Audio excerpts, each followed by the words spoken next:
Okay, last bit of notes on body system, if I remember right, is skeletal and muscle. Skeletal and muscle today. Skeletal and muscle are often learned together because the two systems often go hand in hand. I mean, they are quite different. For anatomy and physiology, we learn them separately. You will learn all the bones of the body and, like I said, most of the muscles of the body. But does anybody know how many bones of the body there are? 206. And how many muscles? A lot. Over 600. Over 600. Over 600. I did a lot of research to try and figure out exactly how many. I couldn't find an exact number. It's around 630 something was what I came up with. And the reason that there are not an exact number is because a lot of muscles will start off as one and then they branch. And so there's a lot of debate exactly how many muscles there are. But there's 206 bones in the body and around 630-ish muscles. You will learn all 206 muscles if you take anatomy. You will learn about 80 to 90-ish muscles. Yeah, I won't make you learn all 600.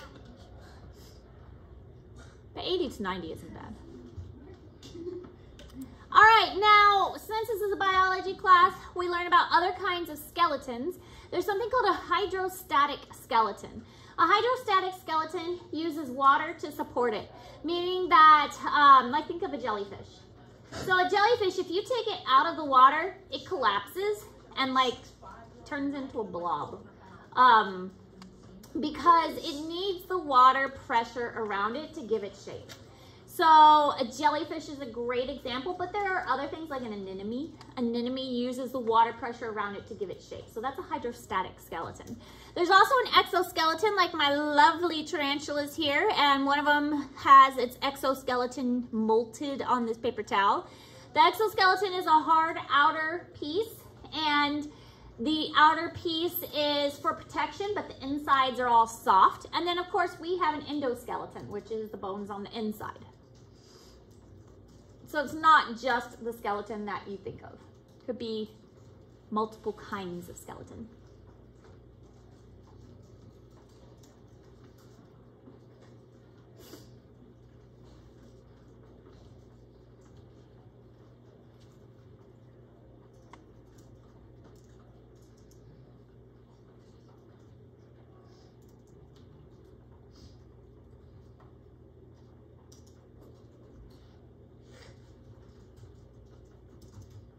Also, totally random. For those of you in NHS, don't forget we have a party next Friday. I'm going to send out a reminder. Just didn't get around to it yet. It'll be like a breakfast party before school next Friday.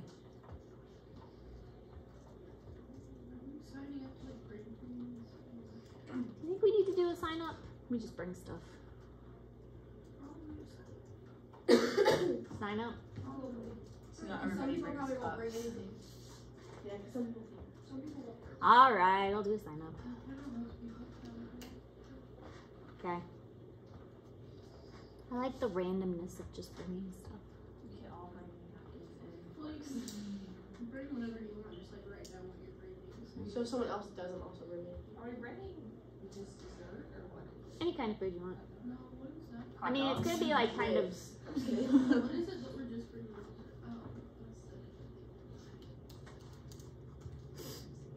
Oh. All right, so a hydrostatic skeleton is found in a lot of invertebrates. So here is kind of an anemone. Here's one that's closed up. So this is when they're extended in the ocean. This is when they are closed up and hiding. Here's an example of an exoskeleton. The muscles are attached differently. In an exoskeleton, they're attached to the outer structure. Unlike us, where the muscles are attached to the inner structure. So muscles attached to the outer portion. So this is a very primitive example of a skeleton, but the skeletal pieces are actually quite similar, no matter what kind of animal you're looking at. It's evidence, we didn't get to our evolution section. So one thing I found about a 4-day week is we don't get through as many sections as I would like. But if we had gotten through our evolution section, we would have seen that all of the bones are very similar no matter which organism you're looking at. So this is some kind of a lizard, and the lizard structures are very similar to any other animal structure. There's going to be a pelvic girdle, which is like hips, and pectoral girdle, which are like the shoulders, and they're going to have paired limbs with a spine. Some animals are going to have tails. We had an embryonic tail, and some people are still born with tails. I mean, it's kind of rare, but it happens. And then, of course, a head and rib cages and things like that. Which one is he hiding? Yeah, he sometimes tears up the paper towels to make himself like a little blankie.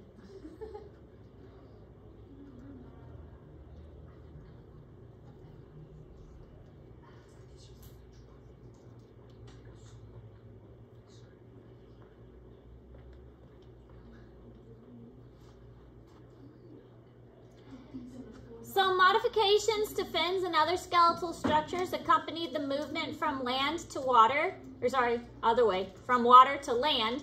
Organisms started off in water, and then they had to transition onto land as they advanced and grew more evolved and complicated.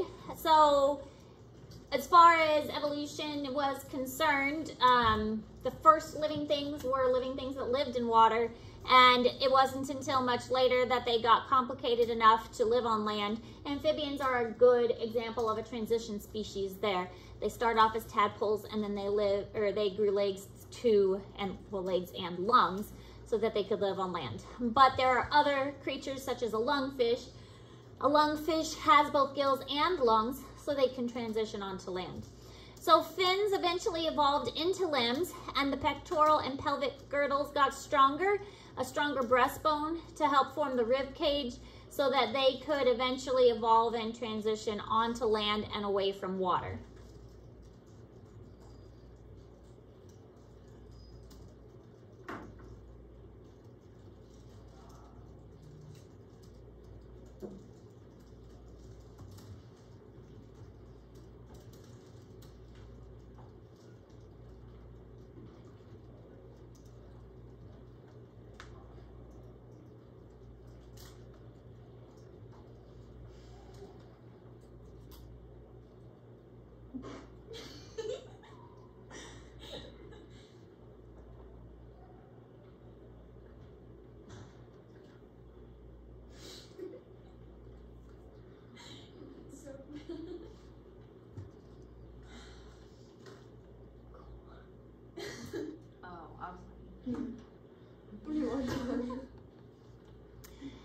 Now, one thing you should be a little bit familiar with are some of the major bones. I'm not expecting you to know them all. And most of the, especially because our test is, soon. Just think of some of the major ones you already know. You guys know the skull, okay? You guys know, what's the clavicle? Do you know the clavicle? Collarbone. Collarbone. Okay, see, you know some of the major ones. What's the humerus? Do you know the humerus? Humerus is this bone right here, okay? What about the, you know what the patella is? Kneecap, okay? So see, you already know what some of the major bones are. So that's the kind of thing I might have a question about on the test. Like, what is the femur? Femur is the biggest bone of the body, which is this bone right here, okay? Yeah, don't break the finger. Yes, what is the biggest bone of the body? The femur. What is considered the collarbone? The clavicle. What is the shin bone? Do you know that one? Tibia. Okay, see, so I might ask a question like that. Tibula and fibula, which side is on? Well, I would just expect you to know like the shin bone, because So those... the shin bone is tibia.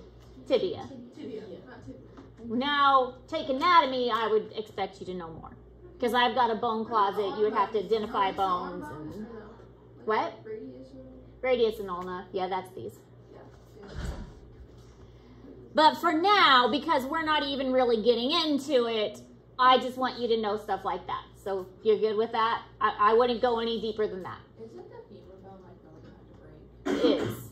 So don't do it. So there's like If you break it, you're gonna bleed out. Yeah. Well, because there's a femoral artery in that area too. And that is a very big artery that you don't want to mess with. Wouldn't they have to like cut your leg off from above the knee? Do they have? Does it take like a lot longer because they have to get through? They have a big old saw. Yeah, and they don't want to like.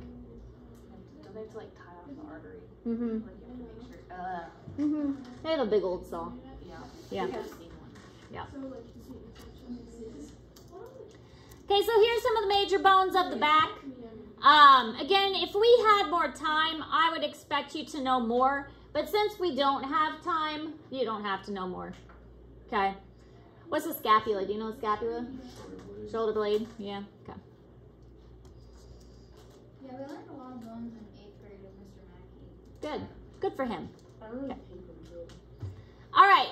There's a bone matrix, and this is what, I mean, it's like minerals and salts and the collagen fibers. Your bones are actually pretty flexible for the most part. I mean, yeah, they break, but they have some give and some flexible to them. That's why they have these fibers.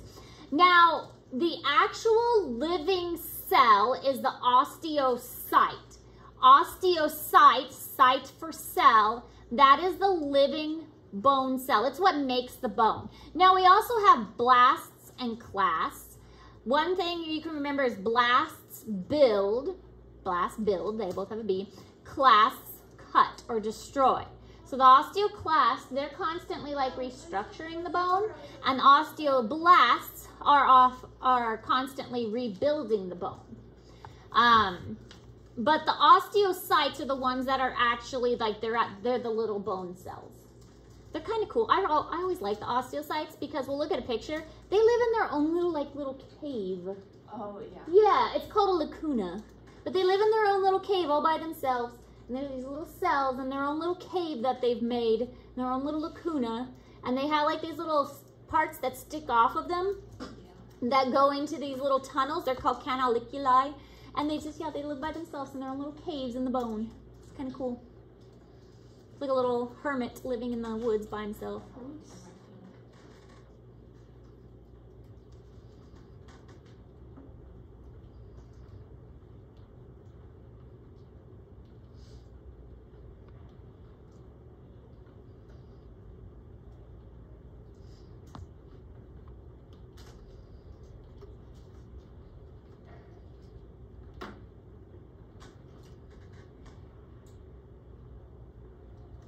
So here is the osteocyte. Like I said, they look really cool. They're like, here's this little cave. It's a lacuna and a canaliculi.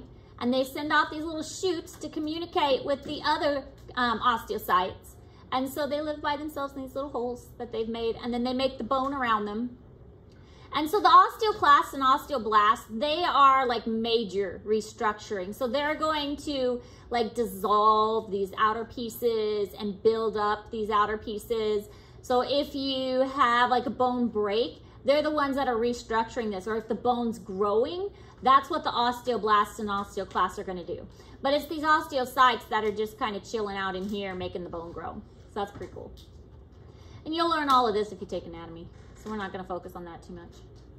Am I scaring you, anatomy people? Mm-hmm. Like, yeah, you're going to learn all this. Yeah. Have I let you down yet? I've taught you so much. I'm going to teach you well. I think it's harder. I mean, it's a lot of memorizing. Okay. It's a lot of memorizing. But, I mean, but I teach you tricks on how to remember it. Like osteocyte, site is cell. I teach you tricks. That's why it's easier to take it with me than it is to take it online. Because I teach you ways. Like, you do have to remember all the bones in the hand, but I've got a trick to remember all the bones in the hand. So, I don't remember like the number. But the trick is you start with the thumb and you go in a certain pattern. And if you always go the same way, and I've got a mnemonic device. So if you say my mnemonic device and always go the same way, you'll get it every time. You just learn all the wrist ones. That's what I mean, the wrist ones. But if you start at the thumb and you go the same way and you say my mnemonic device, you'll get it every time. The stairs are What? Is it 27? See, you don't have to know the number. You just have to know their names. So, like, what are the tests like they're raised alone? The anatomy, there's lots of pictures.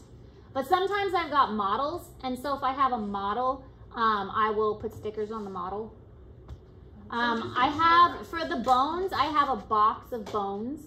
And so I will bring the box out and I'll lay the bones out and you'll have to identify the bones. So. I put down that I wanted a leg model. We'll see if they buy me my leg model for next year. Like muscle, like a muscle model of the leg. So we'll see if they buy it. Okay, bones develop from a cartilage model. The bones start as cartilage. And then they will ossify, which means turn hard. And they will become hard as you get a blood supply. So you see they get this little blood supply going. And then as it gets a blood supply, that is going to turn it hard. So here at the end, once it gets a blood supply, it starts getting hard. This right here is really cool. This is your growth plate. It's also called an epiphyseal plate. So you will keep growing as long as this is cartilage. Once you stop growing, this turns to bone. So you can go to a doctor and have an x-ray and they can see if this is still open. If this is cartilage, that means you're gonna keep growing. If this is turned to bone, that means you're not gonna grow anymore. Pretty cool. So if you're like, man, I wish I could keep growing, you can have an x-ray and you can see if your epiphyseal plate is still open and made of cartilage. Unfortunately, if it's turned to bone, it's too late.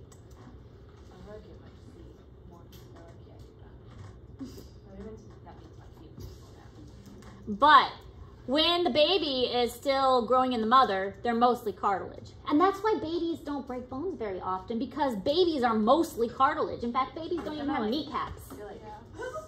That's why they can crawl. That's why they crawl so well, because they don't have kneecaps. They're mostly made of cartilage when they're babies. And they can't, how often do you hear of a baby breaking a bone? Not often, because they're all cartilage. They're bouncy. I mean, don't bounce a baby. Don't do it. But how often do you hear of a baby breaking a bone? Not frequently. I also don't do as much. Yeah, it's true. Don't bounce a baby. Yeah. Oh. I remember So eventually it will start to ossify and turn into more of an actual bone. But even that heals very quickly. Children heal so fast. Which is good. Yes, it is good. I wish I was a child. You're still a child. You are. Compared to me. Like a baby, because they always feel like... Then you have to do all of this again. Kids heal very, very quickly. If I ate it on the ground right now and scraped my knee, I would crash still. You remember what time I fell off the bus during the first one? Now, there is something called osteoporosis. Osteoporosis happens usually later in life. This is a normal bone, and this is a bone with osteoporosis. Basically, those osteoclasts that I told you about, they get a little bit crazy, and they start dissolving the bone more than they're supposed to, and it makes the bone very brittle. Usually, you hear about this in elderly people. Sometimes younger people can have osteoporosis, too. The most recommended thing is diet and exercise and extra calcium. But if you are active throughout your life and if you're trying to lead a healthy life, then osteoporosis is less likely to happen. It could happen to anybody. But if a person stays healthy, has a good diet, is maintaining like exercise and things like that, they're less likely to have osteoporosis. But every now and then you may hear about an elderly person that falls and breaks a hip or something. That's most likely because they have osteoporosis and their bones are just very, very brittle. Like their spine. Yeah, because it crunches. Yeah. All right, joints are regions where two bones meet, and ligaments and tendons are two different things. A ligament is a bone-to-bone connection. So when there's like a stretchy piece of fibery material that goes from a bone to a bone, that's called a ligament. When you have a stretchy piece of material that goes from a bone to a muscle, that's called a tendon. So you can have a ligament or a tendon. There are different kinds of joints. There's a fibrous, a cartilaginous, or a synovial, and some of them are much more bendy than others. Okay, most of the joints, like the ones you got in your fingers, those are called synovial joints. They're very bendy, all right? Then you have some like in your spine. Your spine is a little bit bendy. Those are cartilaginous joints. Your spine can move a little bit, but it's not nearly as bendy as like your fingers are. You have fibrous joints like in your skull. You've all seen pictures of the skull where your skull is joined together, but they don't move anymore. They used to move, but now they're kind of fused. That's a fibrous joint.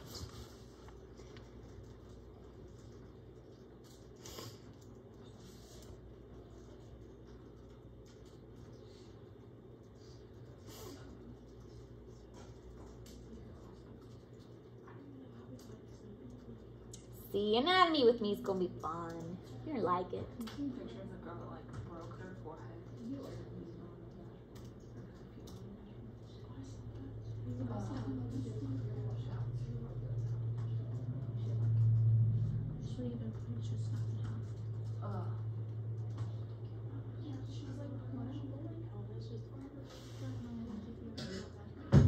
Or like your bottom like will go up.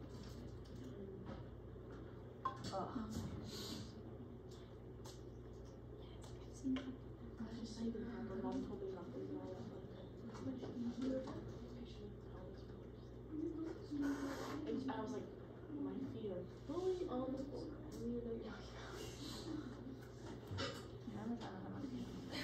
I talked to my mom to let me do after I got slides. All right, muscle fibers. So moving on to muscles instead of just bones. Muscle fibers are long, cylindrical. They have multiple nuclei.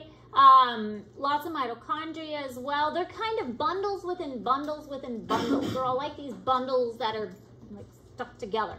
And that allows for like these contractions together. Tendons, again, are muscle to bone attachments. Ligaments, bone to bone. Tendons, muscle to bone. Very important to understand. I think I mentioned this before when we were talking about the tissues. Muscles can only contract and relax. They do not lengthen. You mean you can stretch, but muscles do not lengthen. For every movement you make, there's another muscle that makes the opposite movement. There's usually muscle groups, biceps and triceps, okay? They're muscle, that's usually the easiest one to kind of visualize because we're all familiar with that. But there's muscle groups that help us to make these motions. So there's muscles that make our hand go like this. It's on the back of our hand here. These are tendons. They straighten our fingers. You can see mine. These are tendons that make my fingers straighten. But then there's some on the inside that are going to make my fingers curl up. Okay, so there's a group that's making my hand curl, and then there's a group that's making my fingers straighten. Two different groups. Extensor digitorum for extending the digits, palmaris longus for making a fist.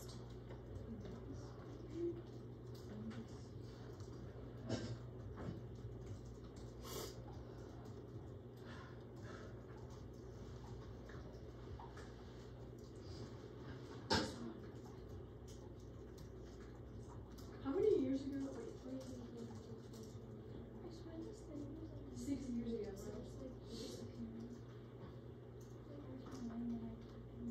That video of the art 6 years ago today. That was 6 years ago. That's crazy. What was 6 years ago? We went to the art. Yeah, we went to the art for a field trip. That's fun. 4th grade. The arch? Doesn't say it for. We went to the art. We rode on that giant boat thing. Oh, that's fun. It was super fun. It's the best field trip I can remember. I've heard the prison trip is a lot of fun. I remember we went to the zoo a bunch of times. Yeah. When we were like super young. With Devin Mino. Yeah. Devin Mino. All right, so muscles work together. They work in opposing pairs. Bicep, tricep, again, easiest one to kind of visualize. Kind of got ahead of myself and already told you that.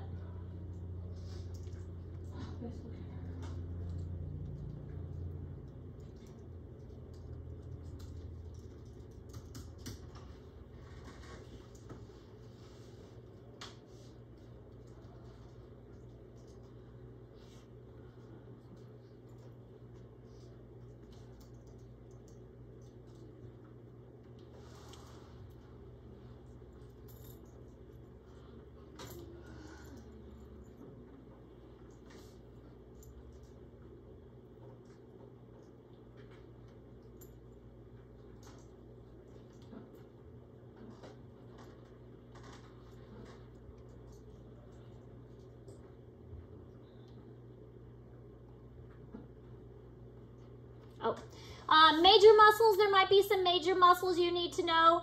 Oh, bicep, tricep, you guys know that one. That's pretty easy. What's your calf muscle called?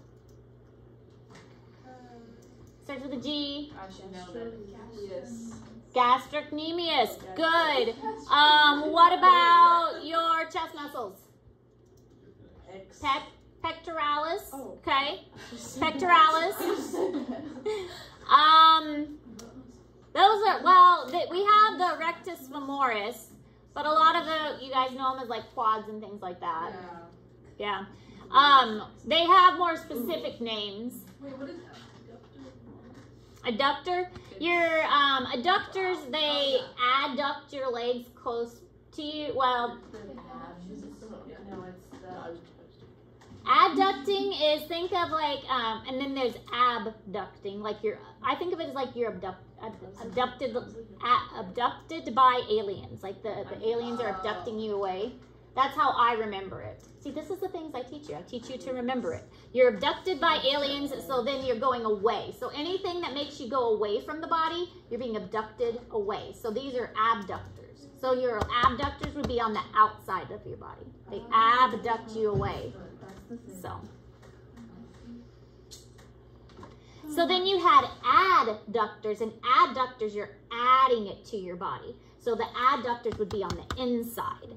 Adductors, you're adding it. See? You should take it with me. I help you remember. Have all the tricks.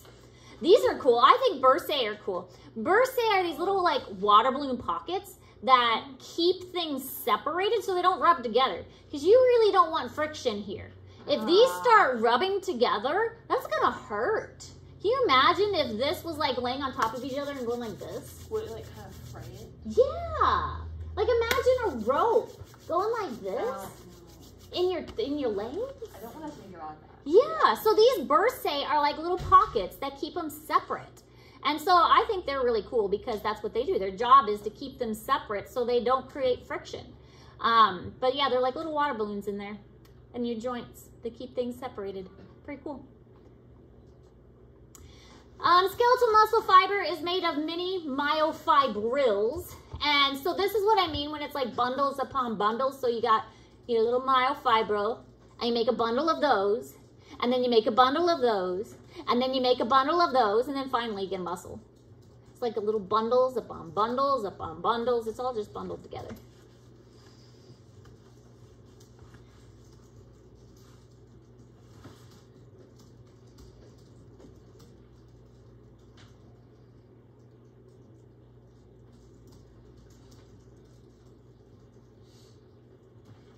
And then, because scientists name everything, not only does each bundle have a name, the sheath that surrounds it has a name. So let's name this bundle something, and then let's name the sheath that surrounds it something. It's called the bundle and the sheath. And then the bundle and the sheath. And the bundle and this. Scientists are weird. It gets confusing. It kind of looks like one of those sweet tart straws. Yeah, the ropes? Yeah, so they're so good. So yeah, so we've got a little myofibril, and then you make a bundle of them, and then you make a bundle of those, and you make a bundle of those, so on. Eventually you get a muscle. Ooh, a sarcomere. This is the actual unit that contracts from one to another. It's called a Z-band, to a Z-band.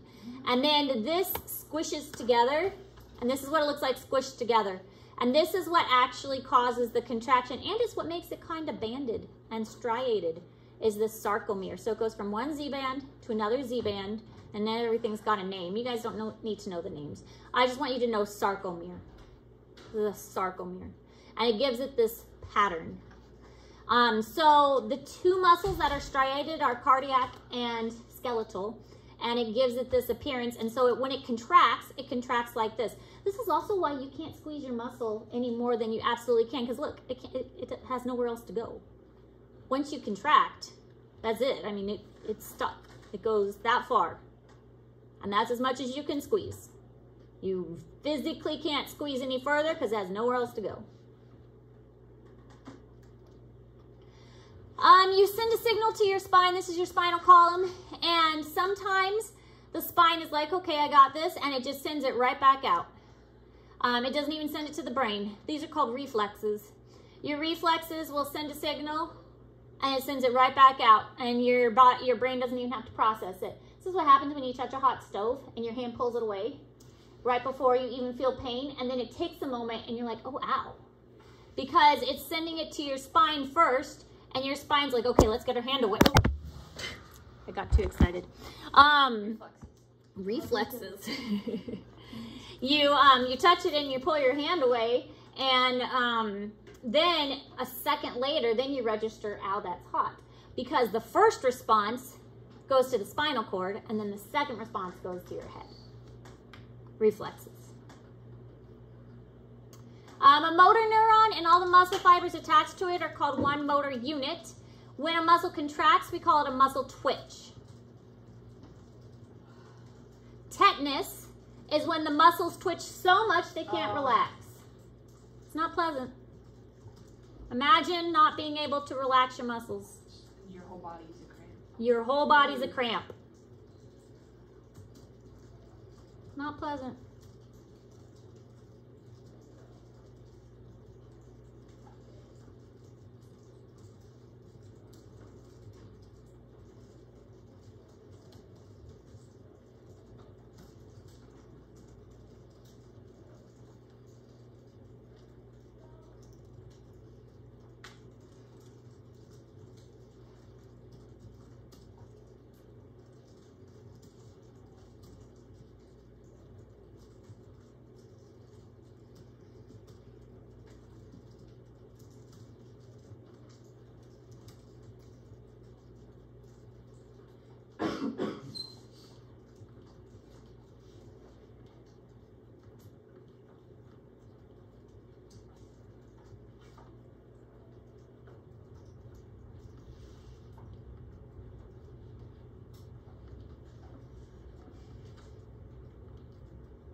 All right, so when a muscle is stimulated, it rises up and then it reaches a peak and then it relaxes.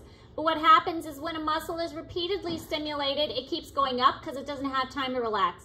So it can go up even further. It can be stimulated even more and stimulated even more. But when it is stimulated so many times, it can reach this peak contraction, and this is what's called tetanus. So sometimes the stimulations come so frequently that the muscle doesn't have any time to recover and it just reaches this peak contraction phase. So muscles need a lot of energy to work, and this is called, well, ATP. We get it through aerobic respiration, which you should know about, but also something called lactic fermentation. If we run out of oxygen, I've heard that a certain coach does lactic exercises with some of you guys to train you, right? And I've heard how much you guys just love it. It's like your favorite, right? Yeah. That when you do lactic training, it's your favoriteest thing ever. So basically what's happening is they're removing all the oxygen from your muscles and building up lactic acid in your muscles instead. So it is taking the oxygen out and going past the ability of your muscles to actually meet the needs by cellular respiration. And instead, your body is going into fermentation mode. Which, you know, great fun. It's so, why is that helpful? Like, yeah, why does that even so your muscles get used to doing it? Your muscles get used to functioning without oxygen. Is that all that happens? If your muscles get used to functioning without oxygen and your body gets used to it, then you're able to function under those conditions better. I'm sure part of it's mental too. It is partly mental too. If you are able to experience those conditions, then you're like, okay, I've experienced this before. I know I can push through this because I've pushed through this before. But yes, your body's used to it too.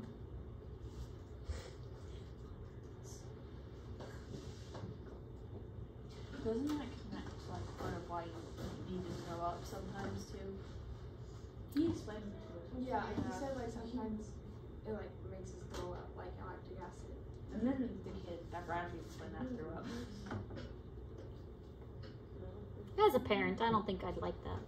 Muscle fatigue decreases as muscle capacity to generate force. Your muscles are going to get tired. It's exercise, you're making them tired, but your body is going to get used to it. The more you do it, the more your body is going to compensate for it. And the more your body is going to realize, hey, I'm placing these demands on it, so I need to do something to figure out how to solve this problem.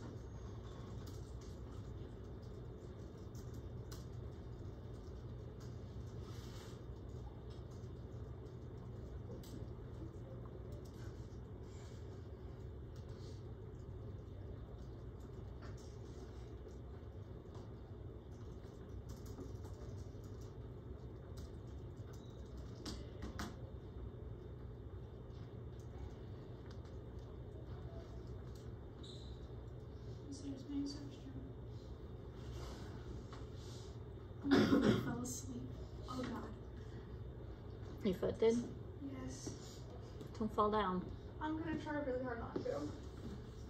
I'll try and catch you. I remember that happened in 3rd grade. I was sitting on like this because we were at a pier table or something, whatever they call it. And I got up and my foot was like this, like I couldn't even feel it. And I was like, she's like, "You okay?" I was like, "Yeah, my foot's just asleep." This is what tetanus looks like. It's not pleasant. Every muscle in your body is clenched and you cannot unclench it. It's terrible. Imagine the amount of energy that goes into this. All of the ATP necessary to maintain this. It's exhausting. Exhausting because your muscles are literally working to maintain this. So you have got to be so tired to keep this up. And eventually your heart is going to not be able to stand it either. And you're going to run out of energy. And it's a very, very dangerous thing. What? Yes. Every time? So, No, if it goes on too long. so like, if you step on a rusty nail, you have to get a tetanus shot for that. If you haven't had a tetanus shot recently, then yes, this could happen. Oh my, that's crazy. That's why you get a tetanus shot. But if you've had one recently, then the antibodies are in your body and so on. Rusty nails, not every time is going to get one. Yeah. Well, and that's why it's like food poisoning. You can get it from that. You can get it from lots of places. Rusty nails is a common one, but you can get it from other things too. What? A shot. Yeah. Like after you get the disease, you get it? Yes. I think it's harder. It's harder once you experience symptoms. Yeah. Once you start showing symptoms, it's harder. So is it true that when, like, if your dog gets rabies,